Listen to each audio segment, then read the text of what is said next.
ഞാൻ നിങ്ങളുടെ മുമ്പിൽ ഇന്ന് അവതരിപ്പിക്കാൻ പോകുന്നത് പ്ലെയിനിൽ നിന്ന് വേണ കാർഗോ. ഹലോ അളിയ, ഞാൻ ഇന്ന് ദുബായിലേക്ക് പോവുക. പ്ലെയിനിൻ്റെ ടിക്കറ്റും ഇതൊക്കെ എടുത്തു ഞാൻ. എന്നാൽ ശരി, ഓക്കെ.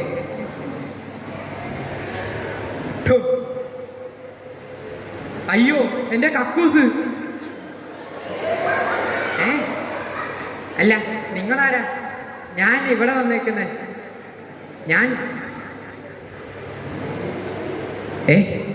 നീ എൻ്റെ കക്കൂസിലാ വീണേ. നീ എൻ്റെ കക്കൂസ് നശിപ്പിച്ചു. ഇനി ഞാൻ എങ്ങനെ കക്കൂസിൽ പോവും?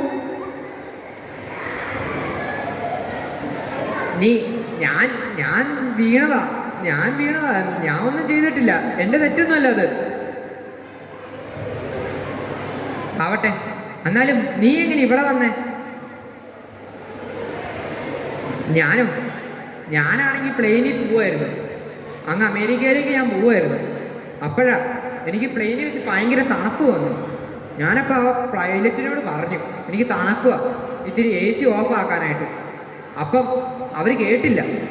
അപ്പം ഞാനാണ് എൻ്റെ കയ്യിലുണ്ടായിരുന്ന പേപ്പർ മുഴുവൻ എടുത്ത് കത്തിച്ചപ്പോഴത്തേക്കും അതിൻ്റെ അകത്തുണ്ടായിരുന്ന 300 പേരും കത്തി. അപ്പം അവരെന്നെ തള്ളിയിട്ടതാ. ഇത്തിരിയുള്ള ഈ പ്ലെയിനിൽ 300 പേരൊക്കെ ഉണ്ടോ? അതെങ്ങനെ? ഈ ഇത്തിരിയുള്ള പ്ലെയിൻ നീ എവിടെ വെച്ചാ കണ്ടത്? ഞാൻ ഈ ഇത്തിരിയുള്ള പ്ലെയിൻ ഈ മാനത്തൂടെ പറക്കുന്ന ഇത്രയുള്ള പ്ലെയിനാണല്ലോ. അതിൻ്റെ അകത്ത് എങ്ങനെ?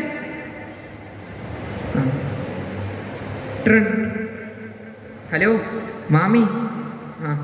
മാമി ഇങ്ങനെ ഈ പ്ലെയിനിൻ്റെ കാര്യങ്ങൾ പറയാതെ എനിക്ക് ടെൻഷനാവുന്നു. എനിക്കിത് പ്ലെയിനിൽ കയറാനുള്ള ഇങ്ങനെ ടെൻഷൻ അടുപ്പിക്കല്ലേ? ഓ, ആദ്യമായിട്ടല്ലേ പ്ലെയിനിൽ? പേടിയൊക്കെ ഉണ്ടായിരിക്കും. എനിക്ക് പേടിയൊന്നുമില്ല. ഞാൻ ഭയങ്കര സ്ട്രോങ് ആയിട്ട് നിൽക്കുക. എനിക്ക് പേടിയൊന്നുമില്ല പ്ലെയിനിൽ കയറാൻ. എന്നാലും ശകലം പേടി കാണില്ലേ? എന്തായാലും ആദ്യമായിട്ട് പോകുന്നതല്ലേ, ശകലം പേടി കാണും. എനിക്ക് ഒട്ടും പേടിയില്ല. ഞാൻ ഭയങ്കര സ്ട്രോങ് ആണ്. അതെങ്ങനെ വരും? ഞാൻ വരെ ആദ്യമായിട്ട് കയറിയപ്പോൾ ഞാൻ പേടിച്ച്. എന്നാലും സാറ് അവിടെ എന്നാ ജോലി? എന്നെ സാറേന്ന് വിളിക്കല്ലേ, എനിക്കത് നാണക്കേടാ. എന്നാ തനിക്ക് എന്താണോ പണി അമേരിക്കയിൽ? എന്നെക്കുറിച്ച് എന്നെ എടാന്ന് വിളിക്കുന്നോളാ. ഞാൻ അമേരിക്ക ഒരു വലിയൊരു ബിസിനസ് മാഗ്നറ്റാ. എന്നെ പറഞ്ഞ നീ കരയും. ഞാൻ കരയോ? ഇല്ല, ഞാനാ കരയത്തുള്ളൂ. എന്നെയല്ലേ നീ പറഞ്ഞത്? എന്നാലും ഞാൻ ഒരു കാര്യം ചോദിച്ചോട്ടെ. ഈ അമേരിക്കനെ എന്തുകൊണ്ടാണ് വികസിത രാജ്യം എന്ന് പറയുന്നത്? അതോ? അത് വളരെ സിമ്പിളാണ് മോനെ. ഈ വെയിലുകാലമില്ലേ, വെയിലുകാലം വരുമ്പോഴത്തേക്കും അമേരിക്ക ഇങ്ങനെ ചുങ്ങും. അണ്ട് മഴ പെയ്യുമ്പോഴത്തേക്കും ഇതങ്ങ് വികസിക്കും. അതുകൊണ്ടാണ് അതിന് വികസിത രാജ്യം എന്ന് പറയുന്നത്. അപ്പം ഈ പ്ലെയിനൊക്കെ എങ്ങനെ ഉണ്ടാക്കുന്നത്? അതൊന്ന് പറഞ്ഞു തരാമോ എനിക്ക്? പ്ലെയിനോ? അത് സിമ്പിളല്ലേ. ഒരു പുസ്തകം എടുക്കുക, പേപ്പർ കീറുക, 4 മടക്കുക. കളിയാക്കുന്നതല്ലേ നമ്മളെ? അപ്പം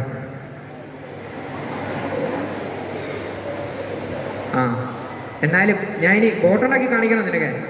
ഞാൻ ഉണ്ടാക്കി കാണിക്കാം. വേണോ? വേണ്ട, എനിക്ക് ബോട്ടുണ്ടാക്കണ്ട. ആ ബുക്കിൻ്റെ പേപ്പർ വേണമെങ്കിൽ തീർക്കാനല്ലേ തനിക്ക്? അപ്പം എന്നാലും താൻ എന്തിനാ എങ്ങോട്ടാ പോകുന്നത് ഈ പ്ലെയിനിൽ? ഇപ്പം കയറി പ്ലെയിനിലെയോ? ഞാൻ പ്ലെയിനിലേക്ക് കയറാൻ പോകുന്നു. എവിടെയാ നിർത്തുന്നത്? നീ എങ്ങോട്ടാ പ്ലെയിനിൽ കയറി പോകുന്നത്? ഞാൻ പ്ലെയിൻ നിർത്തുന്നിടത്താ ഞാൻ ഇറങ്ങാമെന്ന്. പ്ലെയിൻ നിർത്തുന്നിടത്തോ? അതെങ്ങനെ? എടാ, ഞാൻ വിഷമിക്കും കേട്ടോ. എന്നാലും ഇങ്ങനെ വിഷമിക്കല്ലേ. ഞാനിങ്ങനെ ആദ്യമായിട്ട് ദുബായിലേക്ക് പോവാം. അപ്പം അതിൻ്റെ ടെൻഷൻ എനിക്ക്. അതുകൊണ്ടാണ് കേട്ടോ. ദുബായ്, അത് വേണം നീ പറയാൻ. അതായിരുന്നു നീ പറയേണ്ടത് ആദ്യം തന്നെ. ഓ ഓക്കെ, അത് പറയാൻ നിങ്ങൾ നേരെ പറയണ്ടായിരുന്നു, അങ്ങനെ ചോദിക്കണ്ടായിരുന്നു എന്നോട്. അതുകൊണ്ടാണ് ഞാൻ അങ്ങനെയൊക്കെ പറഞ്ഞത്. ഓ എന്നാ ശരി. നിനക്ക് ദുബായിൽ അങ്ങ് ദുബായിൽ എന്നാ ജോലി? ശരിക്കും നിനക്ക് എന്താ അവിടെ ജോലി? ഞാനവിടെ പാൽ സൊസൈറ്റിയിലാണ്. ദുബായിലൊക്കെ പാൽ സൊസൈറ്റി ഉണ്ടോ? അതൊക്കെ എങ്ങനെ? പിന്നെ അവിടുത്തെ പശുവിന് എന്നാ മുട്ട പപ്സ് തരുമോ? മുട്ട പപ്സ്. ഓ ക്ഷമിക്ക്, എൻ്റെ തന്നെ ഏറ്റാ. അയ്യോ സമയം, നീ ഒറ്റ ഒരുത്തം കാരണം എൻ്റെ പ്ലെയിൻ മിസ്സായി. ഞാൻ നിന്നോട് ഞാൻ പകരം വീട്ടും.